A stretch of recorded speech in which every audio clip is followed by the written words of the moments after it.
379-8990.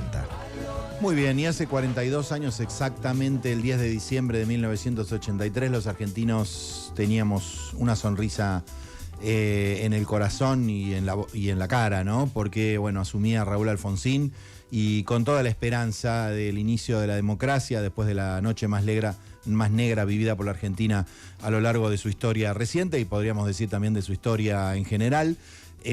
Asumía Alfonsín con toda la esperanza y bueno, esto inició un proceso de 40 y pico de años, 42 años, que bueno, con sus altas y sus bajas, en este caso podríamos decir que estamos en sus bajas, pero bueno, seguimos en el sistema democrático y eso es lo importante. Para reflexionar un poquito sobre esto y sobre también los 40 años del juicio de las juntas que se cumplieron ayer, los 40 años de la sentencia, estamos comunicados con nuestro amigo Jesús Rodríguez, que además de saxofonista eximio e hincha de San Lorenzo, es un protagonista de la política argentina, fue un protagonista en aquella época y lo sigo siendo.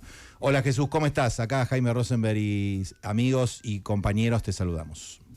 Hola Jaime, un gusto saludarte, un saludo a la mesa y también, por cierto, a tu audiencia. Bueno, muchas gracias. Jesús, ¿cómo recordás aquel 10 de diciembre? ¿Qué estabas haciendo? Me imagino que iniciando tus tareas legislativas, pero bueno, ¿cómo recordás ese día? Bueno, fue un día, como vos bien decís, luminoso y esperanzador, y que atravesaba toda la sociedad argentina y a todos los sectores políticos y a todos los argentinos de toda condición social y también a todas las edades. ¿Por qué? Porque se daba vuelta la página a un momento, como también vos bien señalaste, negro, oscuro, trágico de la Argentina. Entonces había mucha esperanza. Esa esperanza también era provisoria, porque la historia argentina indicaba que anduvimos a los golpes y a los tumbos durante 50 años, desde el 30, el primer golpe de Estado, hasta el año 83. Y habíamos estado dominados por un mal que se extendió en Argentina durante mucho tiempo y que fue aceptado por muchos, que era la violencia como método de acción política. Entonces ese momento tenía que, primero, dar vuelta a la página de la violencia como método de acción política, terminar con la sangre como argumento para imponer una opinión y al mismo tiempo sentar las bases para que nos autogobernáramos como sociedad sin tener a alguien que se pretendiera presentarse como el regente de los intereses y de las necesidades y los anhelos de los argentinos.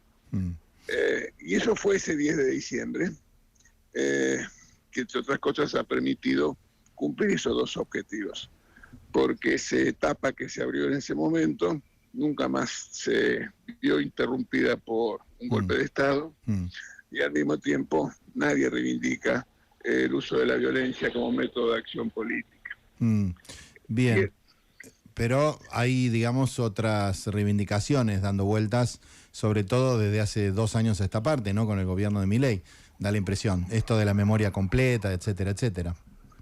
Sí, que es una malversación de la historia, ¿no? Ajá, ¿por qué? Sí. Y porque hay que recordar que la dictadura militar, algo más de un mes antes de irse, sancionó una norma que ellos llamaran ley, pero que es francamente una disposición de un gobierno de facto, que establecía una amnistía que alcanzaba a todos, a los jerarcas guerrilleros y a los que recurrieron a las bandas parapoliciales y también a los involucrados en el terrorismo de Estado. Así que quienes hoy algunos dicen o señalan lo de la memoria completa, se olvidan de decir que ellos amnistiaron a los responsables de, como digo, de los crímenes de la guerrilla, los del terrorismo de Estado y de las bandas parapoliciales. Claro que bueno, después eso fue corregido, ¿no? Por suerte, por los juicios. Ciertamente, ¿no? ¿Por qué? Porque hubo hubo sí. un conjunto de decisiones que tomó la nación argentina, leyes. El presidente Alfonsín sancionó un decreto por el cual, en su condición de comandante en jefe, ordenaba al Consejo de la Fuerza Supremo de las Fuerzas Armadas iniciar juicios a los integrantes de las 3 primeras juntas. También instruía a la Procuración General de la Nación a llevar adelante la persecución penal de los líderes guerrilleros. Creó la CONADEP. Se nulificó, se declaró insanablemente nula esa disposición de facto llamada Ley de Pacificación Nacional. Se modificó el Código de Justicia Militar, que permitió juzgar en sede civil a las 3 juntas militares que gobernaron la Argentina, y que ayer, en un acto realmente muy importante,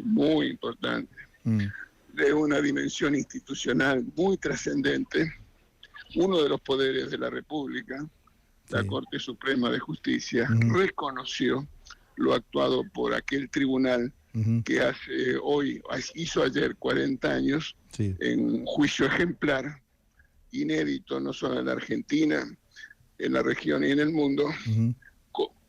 Juzgó y condenó, y en algunos casos absolvió a los máximos responsables del terrorismo de Estado en Argentina. Sí, estuve en el acto, la verdad que fue emocionante por momentos, y es un poco lo que decían, ¿no? Creo que fue Rosenkrantz, si no me equivoco, uno de los 2 jueces de la Corte, dijo, bueno, fue un tribunal que condenó, pero que también absolvió. Claro. Con lo cual es difícil decir, bueno, no fueron objetivos, o porque podrían haber condenado a todos tranquilamente, digamos, sin pestañear, y tampoco la sociedad hubiera dicho mucho, me parece, ¿no? En aquel momento. Fue un juicio ajustado al derecho, garantizando a los juzgados todas las garantías del derecho al juicio, del debido proceso, algo inédito en la Argentina y también en el mundo, porque hay que recordar, ahora se está estrenando en Europa una película que se llama Nuremberg, precisamente vinculado a los juicios. Sí, a los juicios de Nuremberg, exacto. Y aquí se olvida, o se omite, o se relativiza, señalar lo que para mí es muy importante, que en aquel caso no es un antecedente para lo que sucedió en Argentina, porque en aquel caso fue un ejército de ocupación que derrotó a otro ejército luego de una guerra, quien juzgó a los responsables. Y aquí fueron los tribunales de la Constitución y de la ley, surgido una democracia. Como decía el presidente Alfonsín, la democracia no fue el resultado ni de tomar el Palacio de Invierno ni de tomar la Bastilla. Fue el resultado de una elección que se dio en el marco de la más absoluta libertad y en el cual participaron sin proscripciones de ningún tipo todas las fuerzas políticas.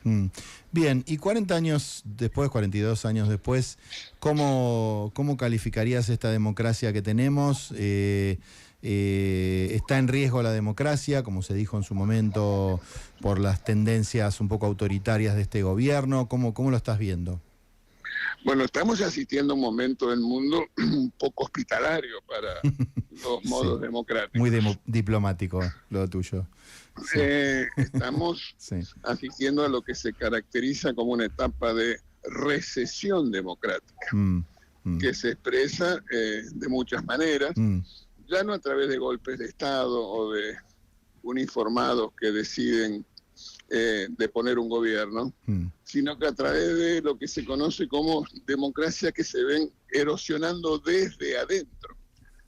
Y entonces eso se puede ver, por ejemplo, en el caso de lo que se conoce como electodictaduras, donde ciudadanos que ganan una elección luego desacreditan ese mandato original y se transforman en gobiernos autoritarios. Pensemos, por ejemplo, en Nicaragua.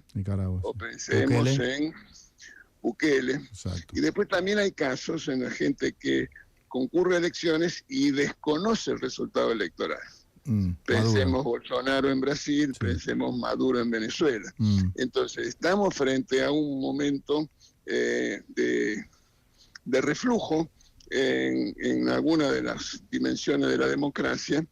Y en nuestro país yo debería decirte que una de las cosas que distinguen es la falta de calidad democrática, la falta de densidad democrática, la falta de intensidad democrática, que genera las condiciones para que no tengamos lo que en otros vecinos han conseguido, que es poder crecer y reducir la pobreza. Bien, Jesús, te dejamos, que sabemos que estás en una charla, te agradecemos muchísimo estos minutos y nos vemos en cualquier momento. Al contrario, Jaime, un gran abrazo y mucha suerte. Un abrazo, chao. 89.9 Radio con Vos. Siempre con vos.